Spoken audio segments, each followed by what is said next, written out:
Chapter 2. Lab Profile Applications 1. Here are some examples of the lab profile practical applications. Market research. Since these patterns vary by context, several methodologies have been developed to empirically determine the different below-conscious motivations customers have for competing products and services. This is used to create multifaceted communication strategies. Sales and marketing. Understanding and speaking to your clients' unconscious motivation patterns. Coaching, the conversational coaching copyright methodology where the coach elicits the client's lab profile patterns conversationally for their current situation and their desired state. The process enables the client to experience their desired state and develop their own solutions. 2. Training for behavior change. Using the lab profile, you can choose activities which will create the desired behavior changes for any target group. First, by decoding the motivation patterns for the group and then understanding which lab profile patterns are addressed by any given activity. People management. You can train managers to identify the lab profile patterns and thereby the strengths of their team members so they can adjust assignments to suit what team members naturally do best at work. Recruitment. Identify the lab profile for a position and the corporate culture to create a job posting that will be irresistible to those who fit the role and discourage those who do not. You can then screen the selected shortlisted candidates to find the best match. Note, the lab profile does not measure skills, knowledge, or attitude. Rather, it measures whether the person has the motivation and productivity patterns that are suited to the tasks and the environment, in other words, fit. Skills training. Learning the lab profile will enable people to develop finely tuned abilities in the following areas: influencing and persuading, negotiating, leadership, conflict resolution, sales, and customer service. 3. Consulting and problem solving. Use lab profile methodology to diagnose and develop solutions to any communication problem. This is a favorite amongst business leaders and consultants. Implementing organizational change. Diagnose the present and desired organizational cultures in lab profile terms and determine the appropriate change methodology for maximum sustainable results. Team building. When you do a team lab profile, you can determine the team's strengths and weaknesses with regards to their mandate. You can also identify communication patterns within the team and between this team and others, as well as determining the lab profile patterns of the next person to add to the team. Teaching and learning. Teachers and students can identify the lab profile patterns which facilitate or cause difficulties in learning for individuals and whole groups. I gave a workshop to the National Indian Education Conference in Canada for teachers on Native Indian reservations on how to prevent dropouts using this methodology. Modeling. The lab profile can be used to decode any strategy or any skill by identifying the behaviors used and breaking them down into lab profile combinations. Part 2. Motivation patterns. Chapter 3. Motivation patterns. The first 6 categories in the lab profile will show you how different people trigger their motivation and what language you will need to use to capture their interest. Each category is dealt with in a separate chapter. For each category of patterns, you will learn the questions to ask, how to detect the patterns in ordinary conversation, what each person needs to get interested or excited about something, and conversely, what would put them off. There are no good or bad ones to have. You can judge the appropriateness of each pattern only in the context of the activity that needs to be done. For each pattern, I have included ways to take advantage of the strengths and qualities inherent in each one. While each category represents behavior on a continuum from one pattern to another, each pattern is described in its pure form. Behavior predictions are only valid in the same context in which the subject was profiled. After the behavior description for each pattern, you will find a section entitled Influencing Language. In these sections, you will find examples of the kind of language that has the greatest impact. For each category, the distribution of the patterns is shown. The figures are from the research that Roger Bailey conducted and refer only to the context of work. They will give you an idea of how frequently you can expect to find certain patterns. I will discuss the patterns in different situations with lots of examples to provide insight and illustrate the fine points of using words that change minds. At the end of both the motivation patterns and productivity patterns sections are summary worksheets, which can be used when profiling people. At the end of the book are complete profiling worksheets. Level, do it now, or have a think about it. Does a person take the initiative or wait for others in order to act? This category within the motivation patterns is about what will get you going and what will make you think. What is your level of activity? There are 2 patterns. Proactive. People in a proactive mode initiate.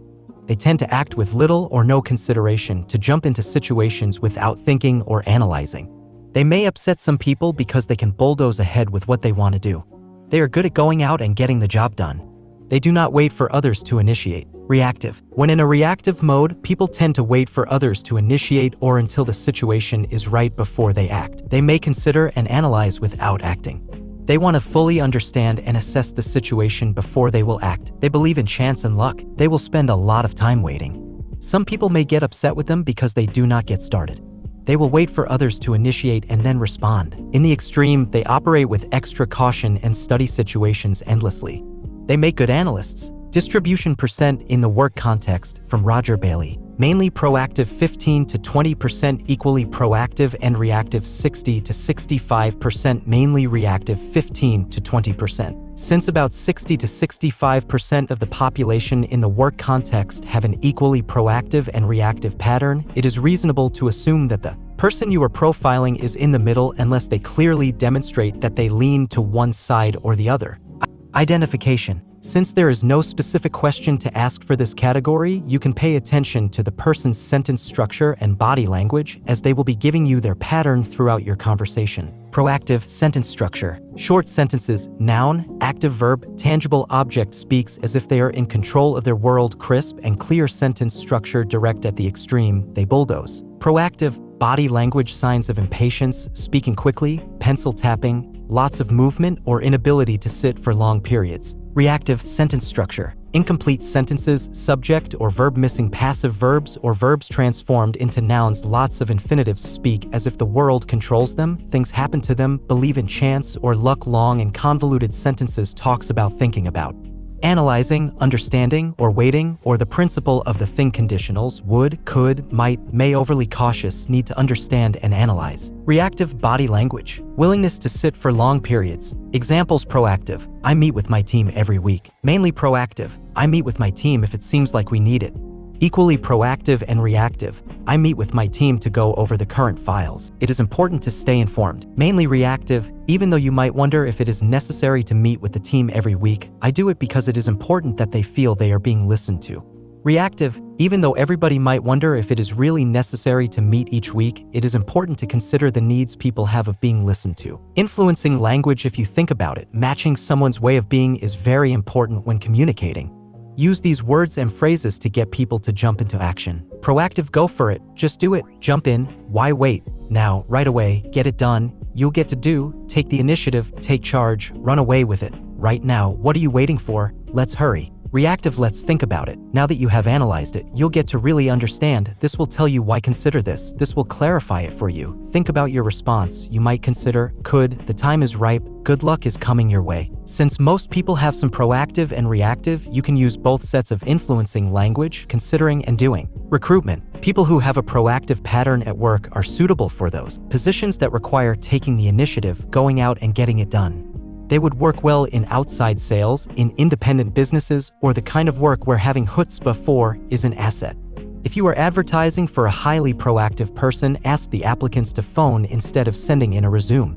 Reactive people will not phone. People who have a reactive pattern in the work context are well suited to jobs that allow them to respond to requests. Representatives on customer service desks tend to be more reactive. Many research and analytical jobs need someone who can spend a lot of time analyzing data. Most people and most positions have a mixture of the two patterns. When hiring, you will need to examine what proportion of the work to be done consists of reactive or proactive activities to determine the kind of balance you need. It is appropriate to profile the others on the team to make sure you have a good balance. There are some key questions to ask yourself regarding this category when profiling a position. To what degree will this person need to take the initiative? How much of the job consists of responding, analyzing, or depending on the actions of others? You might want to estimate the percentage of overall time in proactive or reactive activities. Stepping on toes, people management. People who have a strong proactive pattern at work will be impatient with bureaucratic delays or internal politics and may even go outside of their bounds, stepping on others' toes to get things done. They jump into activities and may go very far very fast before you, or they notice when they are on the wrong track. As the manager of proactive employees, you will need to channel their energy in appropriate directions. If they don't have opportunities to use their high level of energy, they will become frustrated or bored and as a result may use their initiative in unproductive ways. You can motivate them by giving them a job to do and telling them to go for it. You may need to remind them to think before they jump. On the other hand, through my own experience, I discovered how to drive proactive people crazy. Put them in a situation that they dislike intensely, then make sure that they can do nothing about it. People with a reactive pattern at work will generally not take the initiative and will feel stressed or anxious when asked to do so. At the extreme, they will want to consider, analyze, and be given an understanding of situations almost to the exclusion of deciding or doing anything.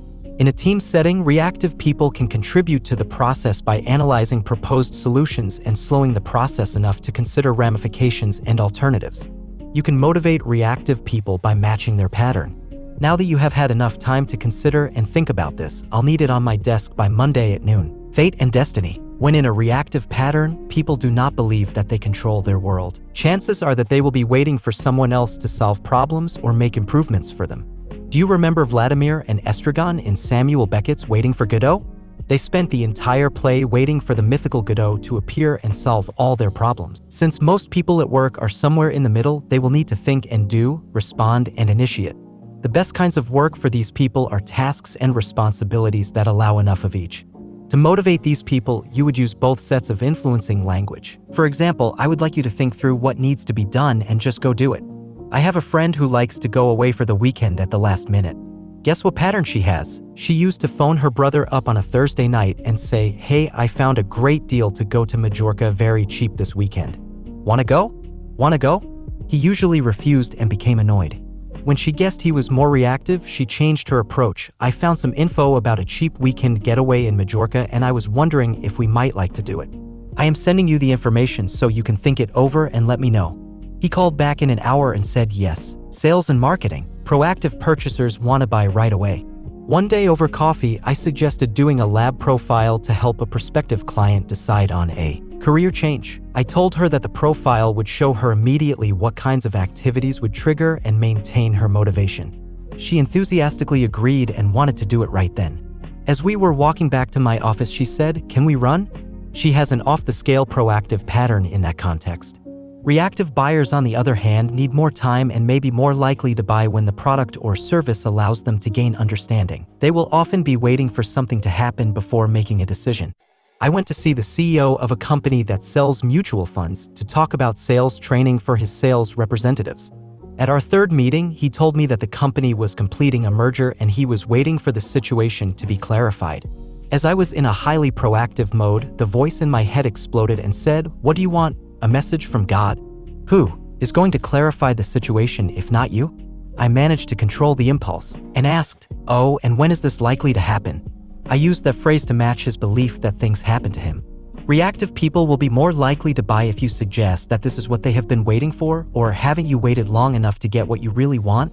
Or once you have this, you'll understand why. You will occasionally notice marketing campaigns that call to proactive or reactive people. These ads inadvertently may also be revealing aspects of the company's corporate culture. A large Canadian bank had a slogan, "Get us working for you." My interpretation was that I, as a potential customer, was going to have to wake them up and make them do something for me. But perhaps that way of looking at it is a result of my propensity for being proactive. You may have noticed Nike's slogan, "Just do it," which is a call to action for proactive folks. When you are getting to know your prospective clients, who is the most ideal to get the most from what you are selling? People who jump and make decisions quickly, or those who have thought it through? As we created the Advanced Business Influence program, see resources, we realized that the ideal clients are those who get information and use it right away and make decisions quickly. Those who need to think things about for a longer time tend not to be the ones who are likely to try out the communication and influencing strategies in the program and therefore won't get as much benefit. However, if the product or service were investment opportunities, the ideal clients might need to thoroughly understand before buying. This would avoid buyer's remorse and unhappy customers because the reactive clients are more likely to allow a financial advisor to take the initiative. More proactive clients can become difficult to work with because as soon as they read, see, or hear about something that interests them or a problem, they want to jump on it right away, which may not be good for them in the long term. Relationships and communication. Communication between people who are proactive and reactive can be very problematic.